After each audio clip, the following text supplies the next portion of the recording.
Hello everybody, and welcome back to the Shelf Stable Kitchen. Today we are taste testing Readywise adventure meals in the pasta Alfredo. This is a 2.5 serving pouch with 35 grams of protein per pouch. Proudly made in the United States of America, and we're going to just add water. That's all that you need to do. These meals are so simple and easy to make. On the back here, I love it because they have little riddles and jokes that you can read along, and then they have the answers on the very bottom. So, I am your mother's brother's only brother-in-law. Who am I? Let me know in the comment section if you know. So all we're gonna do is just tear open the bag, add 2 cups of boiling water. We're gonna stir it up really good and zip it up and let it stand for, I ended up letting mine go about 25 minutes just because the chicken wasn't completely hydrated through. And so it was a little bit crispy. These are some of the other Readywise meals that you can pick up at your local store. And this is the nutritional information if you are curious. Now, I did taste the chicken just to make sure that it was done before engaging in this taste test. And it says 530 milligrams of sodium, or over 1,300 if you eat the whole pouch. And to me, this wasn't very salty at all. In fact, I'm gonna have to add a little bit of salt to this. The ingredient list, in case you're interested, of course, we never expect this food to be 100% the best nutritional value for your buck, but in a pinch, these are going to do you just fine. So let's go ahead and give a taste test and see how this Readywise Pasta Alfredo tastes. All right, let's go ahead and get this pouch open. And we are just going to follow the instructions on the back of the package that says to add 2 cups of boiling water. This is what it looks like inside. You want to make sure that you remove the oxygen absorber before you put in any water. You can see there are big chunks of chicken and pasta, and the sauce is all at the bottom. There we go. Okay, let's go ahead and pour this in.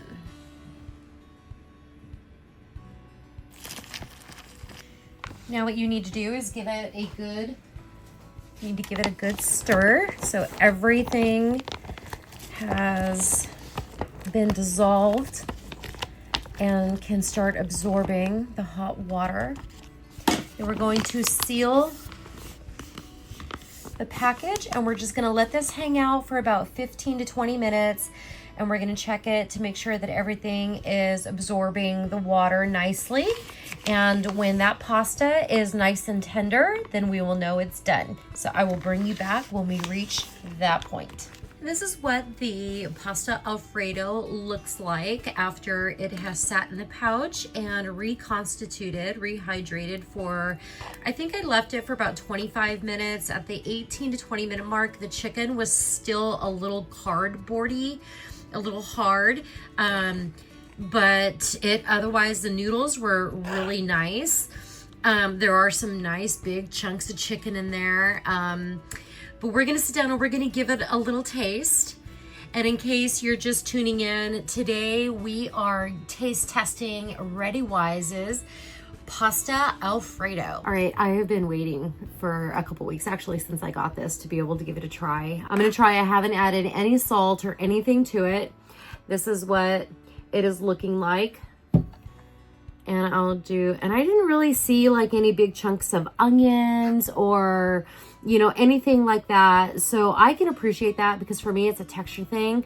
You can always add those later. If you have freeze-dried or even dehydrated onions, you can always throw those in afterwards. If you have even fresh onions, you can, or parsley or peas, you can always add those in. If you're gonna use dehydrated or freeze-dried peas, throw them in when you add your boiling water. Otherwise, everything else you can just add right at the table. Here we go.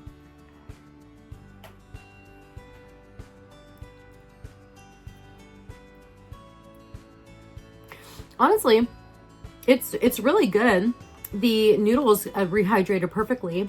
The chicken is pretty good too. Let me see if I can try. The chicken's still a little bit on the rough side, on the hard side, but it's enough that you can chew it and you can swallow it. You can always add a little bit more water if you feel like your meat isn't rehydrating the way that it's supposed to, and then just give it a little bit more time. If you have some canned chicken or, canned ham or anything, and to make it a little bit more substantial, you can always add a little bit more meat to this if you have, just more of an appetite and you want more protein. If you're sharing this with somebody, I couldn't eat all of this on my own. I would have to share this. And then still, I think Amato would be able to eat a whole pouch on his own, but I would need to share with somebody. So I'm going to add a little bit of salt, some Redmond salt, to see how it changes that flavor profile.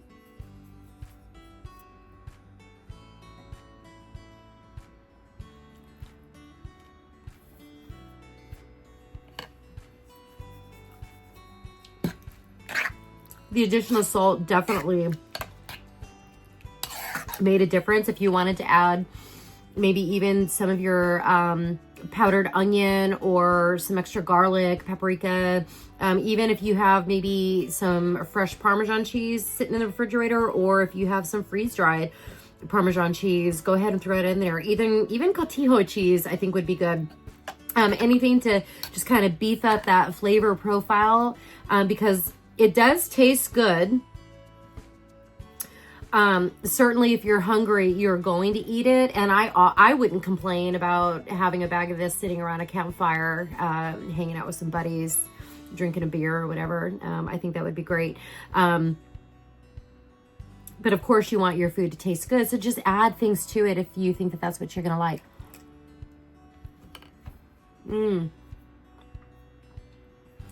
Maybe some extra parsley. It's really good. I think this was definitely a score. I do like the fact that it doesn't contain a lot of big chunks of vegetables. I know a lot of you probably really love that. For me, it's a sensory thing. It's a texture thing. It's not a flavor thing. I like to just kind of pulverize those vegetables, make them a little bit smaller pieces, if I'm going to eat them like that. And that's just how I am. And if you know anybody in your life that is a picky eater that you're cooking for, maybe take that into consideration. All right, so now it's time for pros and cons. These are the 3 things that I love about backpacking, hiking, emergency food, and 3 things that I find off-putting about freeze-dried and dehydrated type foods. So the first thing that I really love about meals in a bag or freeze-dried dehydrated food is that they're so easy to transport.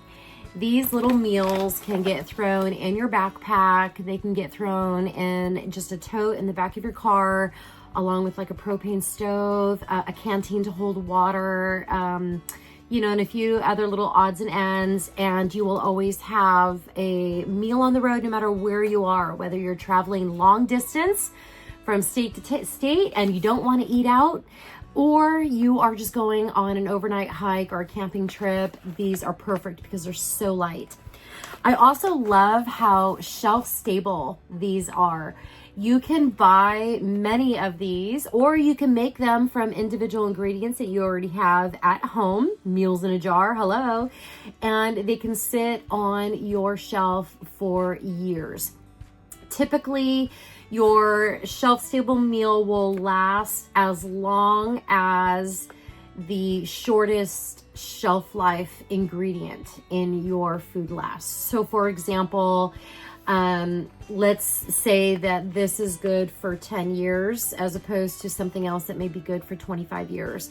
The reason why, for example, I'm not saying that this is, but for example, the reason why something like this could be good for only 10 years could be because maybe it has, a milk product in it, or something that is just gonna go bad a lot faster than a different type of ingredient.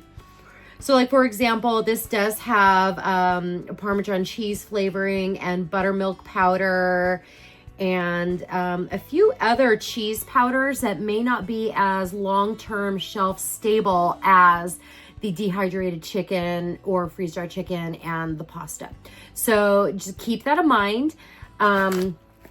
And they're wonderful for a heat and serve. So you boil water, you use the pouch to cook, and you use the pouch to eat out of, thus saving dishes. All you have to do is wash your spork and find a way to dispose of this. Normally you just fold it up, put it in your backpack, and you throw it away when you get to the end of the trail. Remember, guys, when you're hiking and backpacking, never leave your garbage. Always bring out everything that you bring with you. All right, and now it's time for the 3 things that I find off-putting about these kinds of meals. And the first one is that they can be pricey. Individual meals can cost anywhere from $8 to $15. So you can make your own, but you would have to buy each of the individual items to make those meals. But that could be fun to do, and to leave them on your shelf, and all you need to do is add water. That could be a convenience that kids could take advantage of when they're coming home from school and mom and dad are still at work and they know how to boil water. They can just throw one of those into a pot, boil water, and they'll have an easy after school like lunch, just to tide them over until one of you can get home to make dinner. Or they could just prepare dinner for you by using a shelf-stable meal in a jar. The second thing that I find can be off-putting about dehydrated, freeze-dried backpacking food can be the texture. I am a texture over flavor type of person. So, you know, when I bite into something like mashed potato and I can feel like the slimy onion or bell pepper or something else, I don't like that. So I prefer my vegetables to be in a smaller form, very, very small. And then as I get used to the texture, I will make them bigger. But if that doesn't bother you, then you probably won't have anything to worry about that. But you do also need to make sure that your food is fully rehydrated before you start eating it. Otherwise, you're not going to like it. And the third and probably the most, well, it's not even something that I really like, but it is probably the most important thing that people may find off-putting about dehydrated and freeze-dried foods is that you need water in order to use them. So if you are camping and, you know, hiking, that could be great because you're already going to have water with you, or you may have water nearby. If you're in an area where, you know, there's a lake, stream, you know, a body of water where you can filter that water and you can boil it and you can cook your food. But if you're in an emergency, like you have an earthquake, there's an earthquake, a tornado, a hurricane, a fire, and you need to evacuate, you need to leave your home, and you only have enough time to grab a few things, throwing a case of water may not be your number one priority. I keep a case of water in my car at all times, winter and summer. I don't care where it is I am. I could be traveling between here, Montana, and Washington and California. I could just be traveling just around town. I always carry a case of water for whatever reason. You never know. And sometimes I'll stop and I'll give them to like a homeless person if they have a dog or something in the summertime. And I think I wanted to let you know also that this Readywise Alfredo dinner came at a price point of $9.97. I had that in a grocery haul a couple of weeks ago, so you may want to check that out. I also, am the same grocery haul, I picked up one of these. This is a week supply of food for one person. When I opened it this morning, because I was trying to determine if I wanted to open this pack to do a taste test. It also has a fettuccine Alfredo in here, and it comes in a bag like this.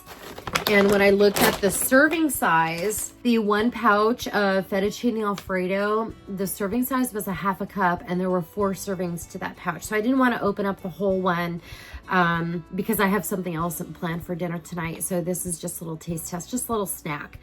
So I don't want to eat too much, and I don't really like leftovers. And this came at a price point of $20, so I definitely don't want to waste it. I do not want to waste it. If I open it, I want to make sure I eat it all. But the next time I do a taste test, I'll probably make a whole meal out of it. You know, so Ahmad and I can have it for dinner. But we definitely will break into this and do some taste tests out of here. This also this also has a pouch of chocolate pudding, cheesy broccoli rice, which I made a cheesy chicken broccoli rice soup last week, and it was so good. I just cut everything up super small. I have a picture of it. Maybe I'll insert it in here. There is a pouch of corn chowder and then a chicken flavored noodle soup that I think would be good too. So we'll taste test all of these, but probably over the course of a couple of months. Again, at $20, I think this is a great price point for one person for a week. We just want to make sure that they taste good because they don't always do. So if you have it in the budget, 1 week, pick up a bag. The next week, pick up a bag for another family member. And if there's an emergency or you need to evacuate, just grab your bag along with a case of water and just keep them in your trunk, actually, and you'll be good to go no matter what. Thanks for watching the video, everybody. I hope you enjoyed this little Taste Test Tuesday, and I will see all of you in the next video. Bye, everybody.